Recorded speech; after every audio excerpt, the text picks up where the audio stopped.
Bom dia, boa tarde, boa noite, alunos do nono ano. Vamos dar continuidade aqui à nossa revisão, para a nossa prova, dando continuidade aqui, falando da população mundial, dessa questão ligada ao processo migratório também.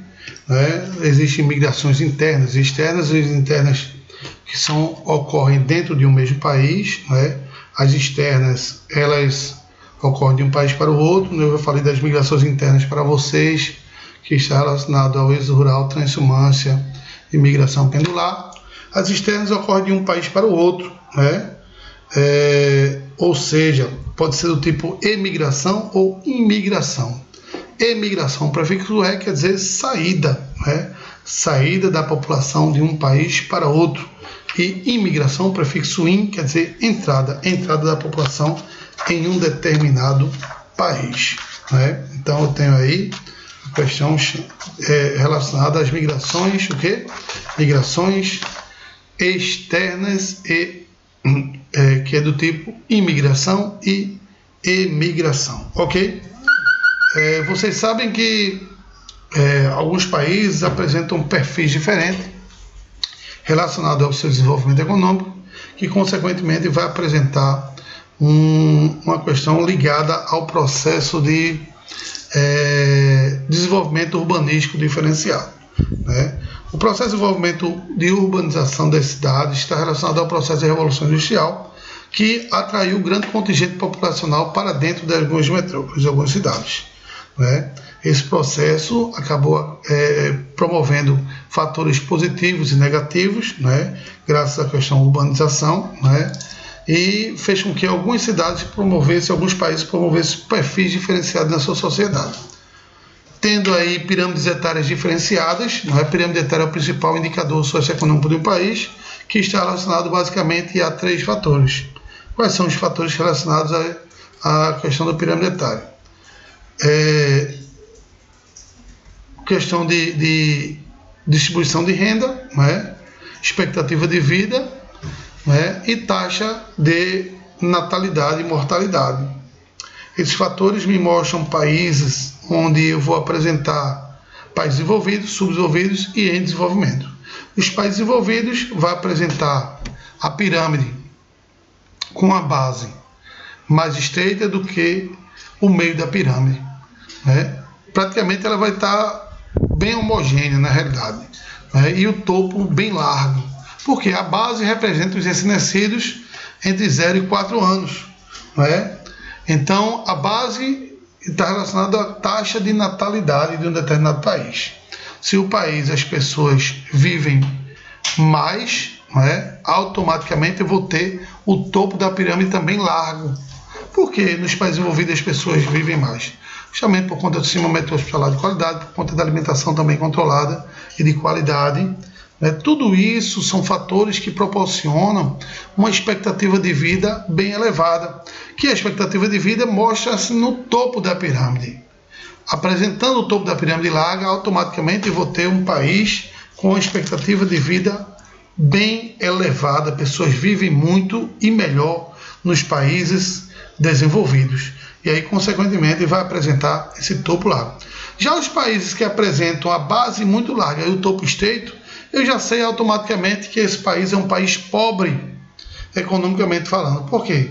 Os países pobres têm grande quantidade de taxa de natalidade, porque as pessoas não têm métodos contraceptivos, como camisinha, diafragma, DIU, pílulas anticoncepcionais, que acabam contribuindo para o controle da taxa de natalidade. Este país, já que não tem esses métodos contraceptivos, a sociedade automaticamente promove uma explosão demográfica, principalmente relacionada à taxa de natalidade infantil. Então, você vai ter um grande contingente populacional de crianças, o que acarreta automaticamente o aumento da pobreza, e, consequentemente, você vai ter altas taxas de mortalidade infantis, decorrente a fatos que é um grande problema no questão ligada à urbanização de algumas cidades de países subdesenvolvidos, como, por exemplo, o surgimento de verminoses. Pessoas que têm problemas com verminoses, e do sistema médico hospitalar acaba não sendo eficiente para ajudar essa sociedade, e aí, consequentemente, eu vou ter pessoas com um alto índice de mortalidade, países com alto índice de mortalidade ligados a doenças relacionadas à verminose, principalmente crianças, não é? Isso é uma consequência de países subdesenvolvidos com urbanização deficitária, né, que acaba acarretando esses problemas ligados a esses fatores de ordem econômica, não é? Então, a questão ligada à população, não é? O desenvolvimento urbanístico, né, que se deu a partir da segunda revolução industrial, da primeira revolução industrial na Inglaterra, no século XVIII, fez com que o mundo passasse a ter um novo perfil, não é? O mundo no contexto geral, porque inicialmente a revolução industrial se deu na Inglaterra, né? Quando se deu na Inglaterra, claro que a Inglaterra, por sua vez, ela não teve esse desenvolvimento de imediato. Aos poucos, a Inglaterra começou a sobressair, economicamente falando, relacionado aos outros países do mundo, né? E aí acarretou com que ela se tornasse um país que deu exemplo para que os outros países do mundo começassem também a adotar o processo de revolução industrial. E aí, consequentemente, começou a surgir em vários países o processo de revolução industrial, que promoveu com isso a questão ligada a fatores, né, como o quê? Como o crescimento urbanístico, né, o aumento desse êxodo rural, a saída do homem do campo para as cidades, né, que trouxe consigo também fatores de ordem negativa com o processo de urbanização. Que fatores são esses? Eu falei, inclusive, para vocês na aula passada, né, com questão da mobilidade urbana, né, que é um dos fatores que deixam muito a desejar. Aqui, por exemplo, no Recife, a mobilidade urbana deixa tanto quanto a desejar, que é um problema de países que se desenvolveram e que não se prepararam, né, estruturalmente, e aí, consequentemente, acabou desenvolvendo esse processo de ordem negativa relacionado à questão urbanística, né? A gente tem hoje no Brasil problemas tipos de países pobres da África, né? Altos índices, por exemplo, de doenças de Chagas, que é uma doença que era para ter sido erradicada há muito tempo, mas que, infelizmente, né, o país ele não se preparou, né, para essa questão, e aí muitas pessoas, né, muitas crianças acabam já nascendo com a doença de Chagas, né, que adquiriram durante a gestação da mãe, que a doença de Chagas é transmitida através do sangue da mãe na barriga da criança, ou da mãe, né? Como a criança tem ligada ao cordão umbilical, né, na mãe, acaba adquirindo essa doença, e que é transmitida pelo mosquito barbeiro, né, que infelizmente, né, deixa a criança contaminada, e ela acaba tendo uma vida um tanto quanto conturbada, porque a doença de Chagas ela acaba ela acaba afetando o coração da criança, crescendo o coração, e a expectativa de vida diminui consideravelmente. Isso é um problema do processo de urbanização de algumas cidades pobres no mundo, né? Que é uma doença que deveria ser erradicada já, porque é transmitida por um único vetor, que é o barbeiro. Muito fácil de se resolver esse problema. Não é mais falta interesse político, né? Em alguns países do mundo falta a questão capital, né?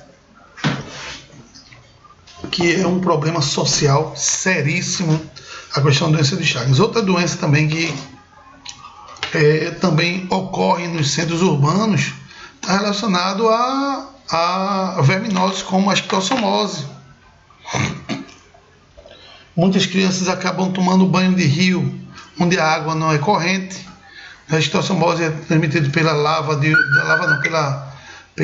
o muco que sai do caramujo, né, entra em contato com a pele da criança, criança ou adulto, e ela começa a desenvolver problemas relacionados ao fígado, né? O fígado fica esponjoso, né?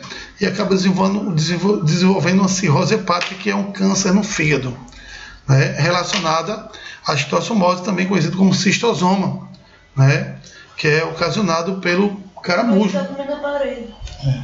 Que é ocasionada pelo caramujo, né? O caramujo é transmissor dessa doença, que se dá em águas de rio, água parada, né? O tratamento, se for feito no início, tem cura, não é? Que é utilizado um medicamento chamado Mancil, né? Que se dá pela via oral e relacionado ao peso da pessoa, né? Então, essa é uma doença que até hoje ainda mata muito, né? Principalmente pessoas que vivem no interior, que tomam muito banho de rio.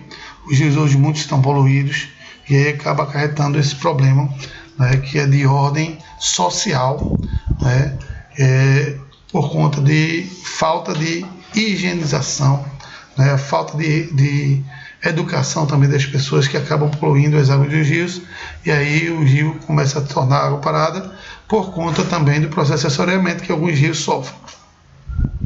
E aí acaba promovendo esse fator, né, que é um problema social seríssimo, que também deveria ser erradicado. Algumas doenças foram erradicadas, né, como a poliomielite, né, no Brasil, por exemplo, e outros tipos de doença no mundo, né, que graças ao desenvolvimento da medicina acabou promovendo essa questão ligada à estabilização da doença em alguns países do mundo, né? Vou falar agora do processo de urbanização. Existem alguns países urbanizados no mundo. O país mais urbanizado no mundo atualmente é a Bélgica, com cerca de 97,9% do seu país ele é urbanizado, seguido do Reino Unido, 83,1%. Aí Holanda, na realidade, 91,5%, depois vem Reino Unido, né? França, 80%, não, Estados Unidos, 82% junto com o Canadá, depois vem França, né? O Japão também está entre os mais desenvolvidos do mundo, com relação ao processo de taxa de urbanização. Essas urbanizações estão relacionadas ao processo pelo qual esses países têm uma concentração muito grande de pessoas, né, em uma área urbana, associado também à verticalização das cidades, que acaba trazendo problemas como, por exemplo, surgimento de ilhas de calor, surgimento de chuvas ácidas, né? Tudo isso é consequência do processo de urbanização. O aumento também da poluição sonora, poluição visual, são consequências negativas da grande selva de pedra que nós temos hoje no mundo, né, relacionado a esse processo urbanístico, né, que algumas cidades veio trazendo nos últimos anos, graças ao processo de desenvolvimento industrial, né, que acabou promovendo a urbanização de forma exagerada em muitas cidades. Hoje nós temos um processo de conurbação de cidades, que é a influência que uma cidade metrópole acaba tendo sobre as cidades circunvizinhas, né? Essa conurbação, ela é um processo que acaba influenciando o desenvolvimento das outras cidades pela metrópole, né? Como é o caso hoje de Recife, Olinda, Jabotão, Camaragibe, São Lourenço da Mata, são consideradas cidades conurbadas, né, onde elas têm influências umas sobre as outras devido ao seu desenvolvimento econômico. Olinda, por exemplo, é considerada uma cidade dormitório, onde a maioria da população de Olinda trabalha em Recife, Paulista e Jaboatão, e só vem para a cidade só para dormir, não é? É uma questão, mas que traz a economia de Recife, Jaboatão e Paulista para auxiliar no desenvolvimento de Olinda. Por isso, essa influência e o surgimento da conurbação de cidades, né? Influência dessa conurbação, né? Desse processo de crescimento urbanístico nas grandes cidades, nas grandes metrópoles. Ok? Então, gente, hoje eu vou terminar a aula mais cedo, porque foi uma breve revisão que nós fizemos aqui para suas provas, né? E semana que vem a gente retoma, viu? Com novos conteúdos, né? E que vocês tenham um excelente fim de semana, né? Façam uma excelente prova, né? Domingo, né? E como eu falei para vocês, sejam honestos com vocês mesmos, né?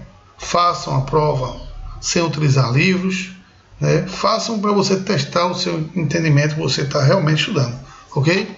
Um abraço a todos, fiquem com Deus e até a próxima.